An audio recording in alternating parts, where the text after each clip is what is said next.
desde el Jordán hacia el este, toda la región de Galaad, ocupada por las tribus de Gad, Rubén y Manasés, y desde la ciudad de Aroer, junto al arroyo Arnón, hasta las regiones de Galaad y Basán. Los demás acontecimientos del reinado de Jehú, y todo lo que hizo y todo su poderío, están escritos en el libro de las crónicas de los reyes de Israel. Jehú murió y fue sepultado en Samaria, y su hijo Joacás lo sucedió en el trono. Jehú reinó en Samaria sobre Israel durante 28 años. Capítulo 11. Cuando Atalía, madre de Ocosías, vio que su hijo había muerto, tomó medidas para eliminar a toda la familia real. Pero Josaba, que era hija del rey Jorán y hermana de Ocosías, raptó a Joás, hijo de Ocosías, cuando los príncipes estaban a punto de ser asesinados. Metiéndolo en un dormitorio con su nodriza, logró esconderlo de Atalía, de modo que no lo mataron.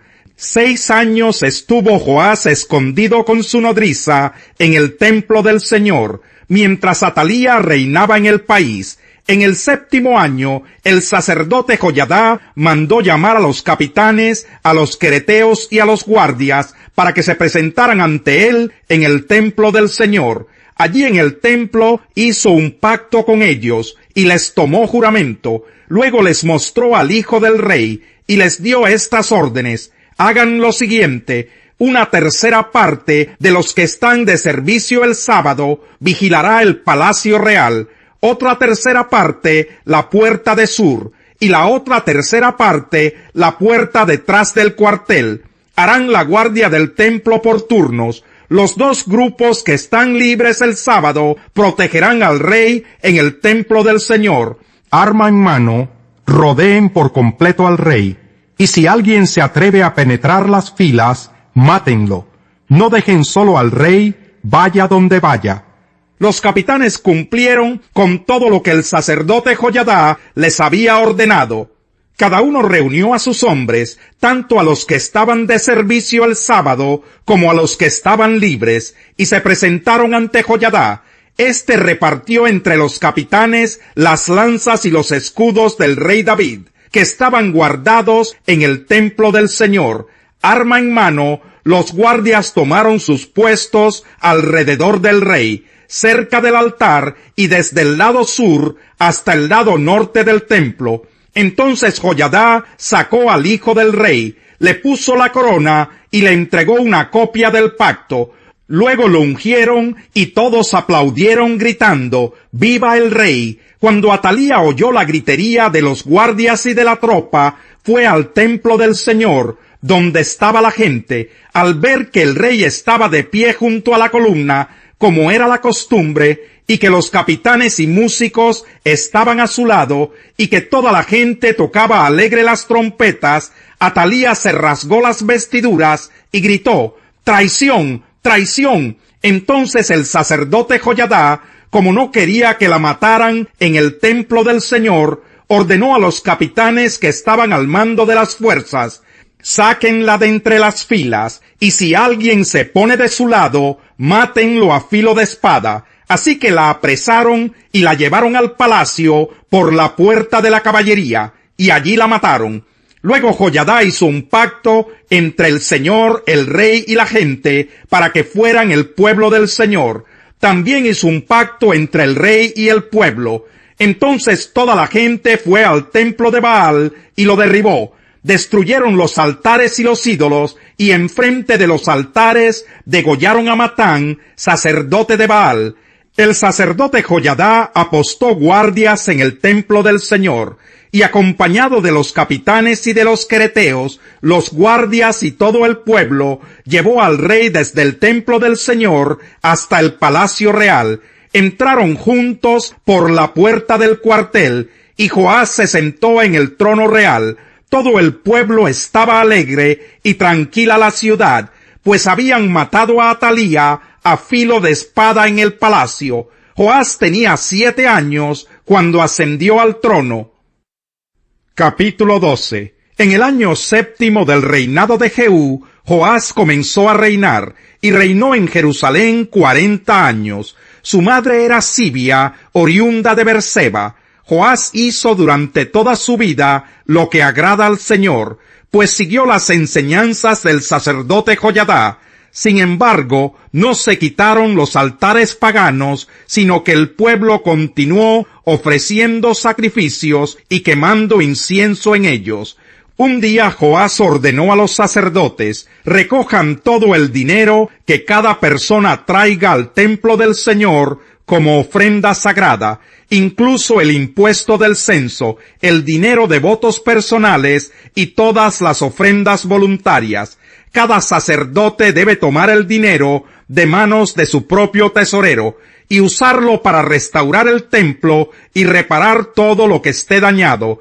En el año 23 del reinado de Joás, sucedió que como los sacerdotes no habían hecho reparaciones al templo, el rey llamó al sacerdote Joiada y a los otros sacerdotes y les recriminó: ¿por qué no han comenzado la restauración del templo? De aquí en adelante ya no recibirán dinero de manos de los tesoreros y deberán entregar lo que tengan para que se repare el templo. Los sacerdotes accedieron a no recibir más dinero del pueblo y renunciaron al encargo de restaurar el templo. Sin embargo, el sacerdote Joiada tomó un cofre y después de hacer una ranura en la tapa, lo puso junto al altar, a la derecha, según se entra en el templo del Señor. Los sacerdotes que vigilaban la entrada comenzaron a poner en el cofre todo el dinero que la gente traía al templo del Señor. Cuando veían que el cofre ya estaba lleno, subía el secretario real con el sumo sacerdote para vaciarlo y contar el dinero que había en el templo del Señor. Una vez determinada la cantidad, entregaban el dinero a los que supervisaban la restauración del templo. Estos les pagaban a los que trabajaban allí en el templo: carpinteros, maestros de obra, albañiles y canteros. También compraban madera y piedras de cantería, y cubrían todos los gastos necesarios para restaurar el templo del Señor. Sin embargo, del dinero que se traía al templo del Señor, no se usaba nada para hacer copas, despabiladeras, aspersorios y trompetas, ni otros utensilios de plata y oro, sino que ese dinero se les entregaba a los trabajadores que lo usaban para reparar el templo. A los que estaban encargados de pagar a los trabajadores no se les pedían cuentas, pues procedían con toda honradez. El dinero de los sacrificios expiatorios y por la culpa no era para el templo del Señor, pues pertenecía a los sacerdotes. Por aquel tiempo, Hazael, rey de Siria, atacó la ciudad de Gad y la conquistó. Luego se propuso atacar a Jerusalén. Por eso Joás, rey de Judá, recogió todos los objetos que habían consagrado sus antepasados Josafat, Jorán y Ocosías, reyes de Judá, juntos con los que él mismo había consagrado, mas todo el oro que pudo encontrar entre los tesoros del templo del Señor y en el palacio real. Todo esto se lo envió a Hazael, rey de Siria, el cual se retiró de Israel.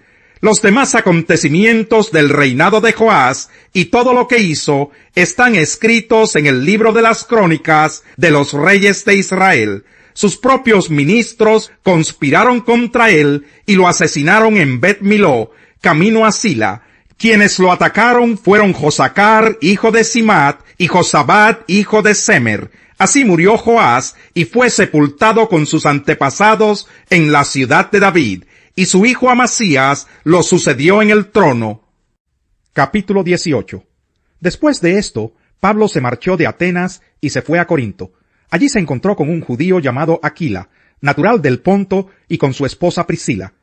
Hacía poco habían llegado de Italia, porque Claudio había mandado que todos los judíos fueran expulsados de Roma.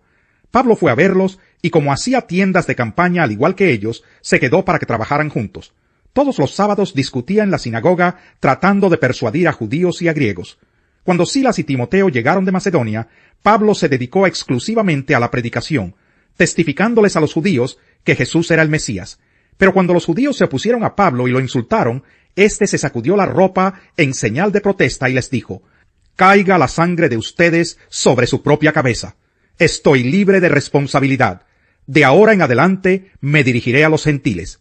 Entonces Pablo salió de la sinagoga y se fue a la casa de un tal Ticio Justo, que adoraba a Dios y que vivía al lado de la sinagoga.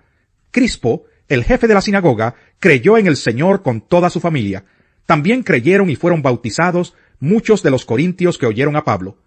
Una noche el Señor le dijo a Pablo en una visión: «No tengas miedo, sigue hablando y no te calles, pues estoy contigo. Aunque te ataquen, no voy a dejar que nadie te haga daño, porque tengo mucha gente en esta ciudad». Así que Pablo se quedó allí 1 año y medio, enseñando entre el pueblo la palabra de Dios. Mientras Galión era gobernador de Acaya, los judíos a una atacaron a Pablo y lo condujeron al tribunal. Este hombre, denunciaron ellos, anda persuadiendo a la gente a adorar a Dios de una manera que va en contra de nuestra ley. Pablo ya iba a hablar cuando Galión les dijo: «Si ustedes los judíos estuvieran entablando una demanda sobre algún delito o algún crimen grave, sería razonable que los escuchara. Pero como se trata de cuestiones de palabras, de nombres y de su propia ley, arréglense entre ustedes. No quiero ser juez de tales cosas». Así que mandó que los expulsaran del tribunal. Entonces se abalanzaron todos sobre Sóstenes, el jefe de la sinagoga, y lo golpearon delante del tribunal. Pero Galión no le dio ninguna importancia al asunto. Pablo permaneció en Corinto algún tiempo más. Después se despidió de los hermanos y emprendió el viaje rumbo a Siria, acompañado de Priscila y Aquila. En Cencreas, antes de embarcarse, se hizo rapar la cabeza a causa de un voto que había hecho. Al llegar a Éfeso, Pablo se separó de sus acompañantes y entró en la sinagoga, donde se puso a discutir con los judíos. Estos le pidieron que se quedara más tiempo con ellos. Él no accedió, pero al despedirse les prometió: «Ya volveré si Dios quiere», y zarpó de Éfeso. Cuando desembarcó en Cesarea, subió a Jerusalén a saludar a la iglesia y luego bajó a Antioquía. Salmo 145. Te exaltaré, mi Dios y Rey, por siempre bendeciré tu nombre. Todos los días te bendeciré, por siempre alabaré tu nombre. Grande es el Señor y digno de toda alabanza. Su grandeza es insondable. Cada generación celebrará tus obras y proclamará tus proezas. Se hablará del esplendor de tu gloria y majestad, y yo meditaré en tus obras maravillosas. Se hablará del poder de tus portentos, y yo anunciaré la grandeza de tus obras. Se proclamará la memoria de tu inmensa bondad, y se cantará con júbilo tu victoria. El Señor es clemente y compasivo, lento para la ira y grande en amor. El Señor es bueno con todos, Él se compadece de toda su creación.